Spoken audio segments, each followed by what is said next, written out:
Salam alaikum. Cette table ronde sur les modèles de consommation énergétique algériens, ça a été souligné par le président du club, entre impératif économique et acceptabilité sociale.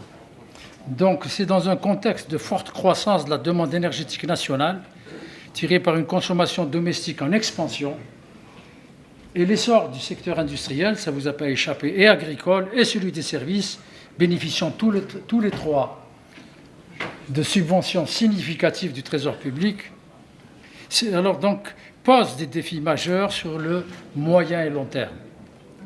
Ces défis résultent à la fois de l'ampleur des quantités nécessaires pour couvrir cette triple demande en expansion que de la forte expansion du volume budgétaire à mobiliser annuellement. Dans la continuité de la réflexion ouverte au cours de notre dernier colloque, et en s'appuyant sur le plaidoyer qui a été adopté donc, dans ce cadre-là, cette table ronde tentera de trouver des réponses à la question suivante. Comment, dans un pays dépendant historiquement des ressources fossiles, repenser et rationaliser son modèle de consommation énergétique afin de le rendre plus efficient et rationaliser son modèle de consommation afin de le rendre plus efficient, plus durable et plus résilient tout en préservant ses équilibres sociaux, économiques et financiers. À cet effet, un panel de 5 personnalités scientifiques et ou professionnelles tentera d'y répondre, chacun en ce qui le concerne, avant l'ouverture d'un débat, en s'appuyant notamment sur 5 éléments d'analyse. 1. Analyser les déterminants et les effets des modèles de consommation en vigueur en Algérie en mettant l'accent sur les notions clés telles que les gaspillages, les fuites aux frontières et l'intensité énergétique de notre production de PIB, encore relativement élevée dans les secteurs des industries, le transport et le résidentiel. 2. Identifier les conditions d'utilisation progressive des leviers tarifaires pour réduire les gaspillages et les transferts de rente, y compris donc aux entreprises à capitaux étrangers qui sont dans notre pays, tout en assurant la couverture de la demande nationale à long terme et la disponibilité des quantités énergétiques à l'export, de nature à continuer de cofinancer le développement national. 3. Contribuer à reconstruire un système énergétique plus sobre, plus résilient, en intégrant de plus en plus les énergies renouvelables. Ce système énergétique rénové devrait être en mesure de traiter les chocs externes, les transferts de rente, volatilité des marchés, pression climatique, réglementation internationale bas carbone, et de desserrer les contraintes internes, satisfaction de la demande interne, réduction progressive des gaspillages et fuites aux frontières. Cette reconstruction devra s'appuyer notamment sur les avancées technologiques en matière d'efficacité énergétique, dans le résidentiel, dans l'industrie, dans la mobilité, ainsi que sur le rôle essentiel de la sobriété comportementale dans un contexte où les usages énergétiques restent fortement intensifs en Algérie. 4. Évaluer les outils de modélisation énergétique appliqués au contexte national, en particulier l'élaboration de scénarios à long terme. Une attention particulière devra être accordée aux initiatives concrètes en Algérie, notamment dans les domaines de l'efficacité énergétique, dans le bâtiment industriel et des leviers de rationalisation de la consommation, y compris tarifaire. 5.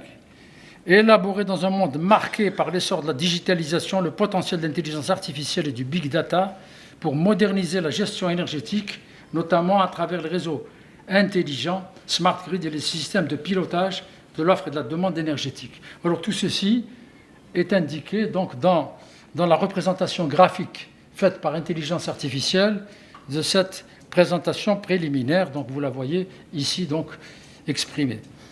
Explorer donc dans un monde marqué par l'essor de la digitalisation le potentiel de l'intelligence artificielle et du big data pour moderniser la gestion énergétique en amont et en aval. Ça va être traité par les experts qui feront leur présentation. Et les systèmes donc à travers des réseaux intelligents, smart grids, et les systèmes de pilotage de l'offre et de la demande énergétique. Finalement, pour proposer in fine les réformes progressives des politiques publiques et des mécanismes de régulation, incluant la question sensible des subventions énergétiques aux industries et aux ménages. Il s'agira notamment d'identifier les instruments les plus adaptés pour infléchir durablement la courbe de consommation et accompagner l'Algérie vers un panier énergétique mixte et plus sobre et soutenable, incluant de plus en plus les énergies renouvelables, mais aussi les autres énergies conventionnelles et non conventionnelles, car il le faut. Donc là, je vais vous présenter donc, le programme de la table ronde. Donc on peut, pour que vous puissiez voir, donc... alors, c'est bon? Le programme. Voilà. Donc il y aura 5 communications. La première communication, c'est celle de Abdelmajid Attar, qui nous parlera de la consommation énergétique en Algérie, du diagnostic actuel aux enjeux futurs. Pourquoi agir maintenant? Donc, donc la deuxième communication portera sur celle du docteur Mohamed Zired, qui va examiner la question relative donc, aux utilisations industrielles de l'énergie et les façons donc, de les optimiser. On peut, voilà. Communication numéro 3, celle du docteur Razika Kharchi, qui est directrice de recherche et membre du Club Énergie, qui va donc, elle, s'appesantir sur les économies à faire dans le résidentiel.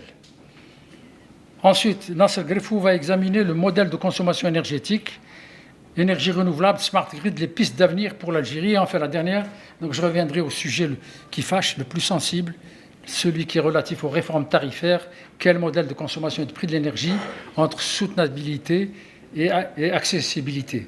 Ensuite, on ouvrira un débat général sur ces 5 aspects que nous avons identifiés pour avoir une démarche holistique de la préoccupation du modèle de l'énergie en examinant 5 angles d'analyse différents.